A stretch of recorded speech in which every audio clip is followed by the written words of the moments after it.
So, Deepak, can you just take us through the Don Bosco Arena tournament itself, right?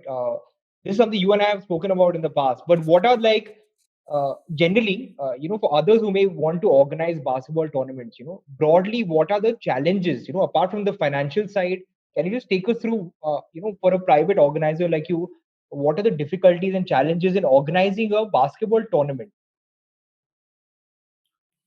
Main hindrance is no sponsors, and there's no, like, if you take Kerala as the state, right? If you it's a sporting state compared to a lot of other states. There have been a lot of athletes from here. You take volleyball, you take football. There's a lot of love for sports here. The problem is basketball is still an alien sport here. So whenever you go around ask for funding for basketball, you don't get it. And I'm saying sitting in Kochi. Yeah. Kochi is kind of the city in Kerala, and you don't get funding for a tournament in Kerala. So, but then 2018 was the first edition of Don Bosco Arena, and that happened only because we had a lot of bad experiences traveling for tournaments. So we wanted to set an example where this is how a tournament should be done. This is how the game should be treated. This is the kind of beats related to the game. This is how a player should be treated. This is the kind of prize money. If you come for a tournament, 12 players are coming for the tournament. If you're getting 10,000 as prize money, right? That is your money back to travel back home. I would probably want to give them a lakh, because at least that can help them buy one shoes. That can probably of use for them for let's say 4 5 months, right? A good basketballing shoe. So that has been the purpose, and that's one motto we have always stuck onto. And uh, it's only possible because there are at least 7 to 8 people in our community who believe exactly like what I do. Like, no matter what happens, we are going to do this, even if it's taking loan from someone else, or even if it's taking loan from a bank. We are going to do it because we are who we are. We are healthy. We are able to have a good, let's say, mental life only because of the game of basketball. And this is how we give it back to the game. And that's just what 6 days from a year, right? But you need to work hard. You need to put your a lot of what you get your physical effort or mental effort to make this work.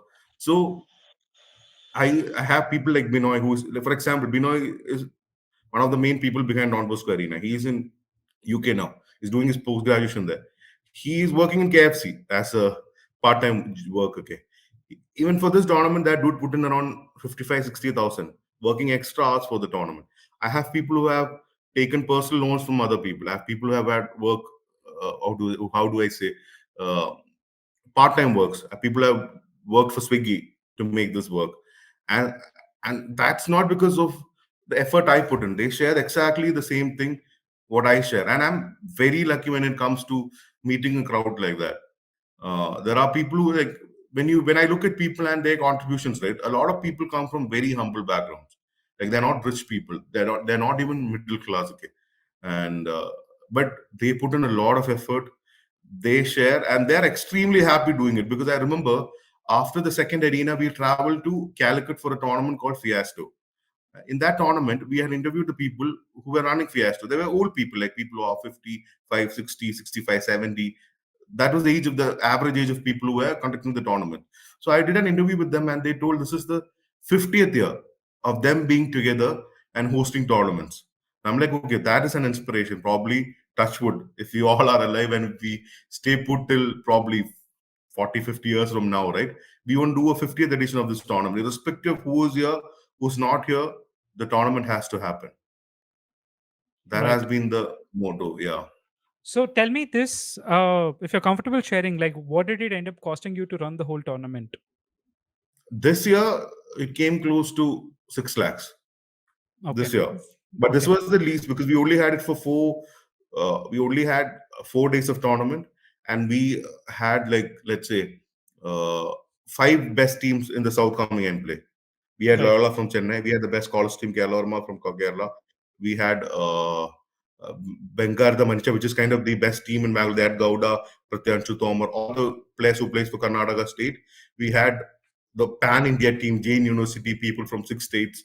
They came down, and SB College, which is also like the team. A lot of them play for the Kerala team. So we had kind of, let's say, all India University top 8. We had 4 teams from the South coming and participating. So tournament is good quality tournament, and This year, there's a lot of issues regarding the timing of the, because usually it's the last week of January, but we didn't have.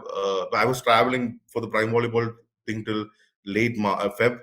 I was back in town only on the 27th of February, so I could not be there. We hosted all of this in 10 days, Okay. and in Instagram also there are few people, okay, whom I'm close to, whom I know, who actually help. Like, there's no need for them to help. When I say, okay, 500 people could probably contribute 200 each and make this work, or 2,000 each could make this work, there are at least 4 5 people over the years who has been a constant support. Like Alphonse, a lot of people, like they have always been helpful. So I'm forever grateful to them, because this thing is going to be a collective thing. And the fact that we have been doing it for 6 years now, seventh edition this time, it's the change is not going to show in probably the next 5 years, probably 10 years down the line, right? You'll start seeing some visible changes in the Right. quality of tournament being hosted and a lot of stuff. So I think it's a 10 year, 15 year, 20 year project what we're doing here. You didn't get a lot of sponsors. I just want to understand, like, what is the amount of visibility which you ended up getting? Like, how many people end up seeing the tournament? Not one is, of course, the number of players who came in, but how many people ended up seeing the tournament? That is, like, this year, probably I Mhm. would say 1,000 people, 1,500. That's it. But the year Okay. before that and all, we had around 5,000, 10K crowd coming in. Not all, one day, but altogether we had around 10K people coming and watching and leaving. But that was Right. not the case this year. This year it was comparatively less. Another thing is where we conduct the tournament, Don Bosco, uh, the 10th, 12th board exams were happening for kids Right. who stays there. Okay, so we were given orders on, like, not to get a lot of crowd and create a lot of noise out there. So the way way I pitch to people who are potential sponsors is, right, like, leave what happens on court, whatever kind of, if we want to fill the place, I can fill the place again. It's not an issue for me. I can get the whole area crowded like probably a New York street game or a New York local match again. But you look at the numbers on Instagram, which are organic numbers. None of it is R- promoted. These are right. organic numbers, and this is just see the engagement ratio, see the number of shares you get, right? Right. So, like, let's say I make 20 videos from the tournament, right? I get at least, let's say, 2.5 million organic views, Wow. which is pretty solid. Yeah. So that's what I'm saying, because I don't have a lot of followers, because I've never tried getting a lot of followers, fake followers, anything like that. I Right. always believe, let people follow organically. If Right. not, there's no problem, there's no point, because at the end of it, it's not the numbers that matter to me. It's the Right. impact, and that is important for me.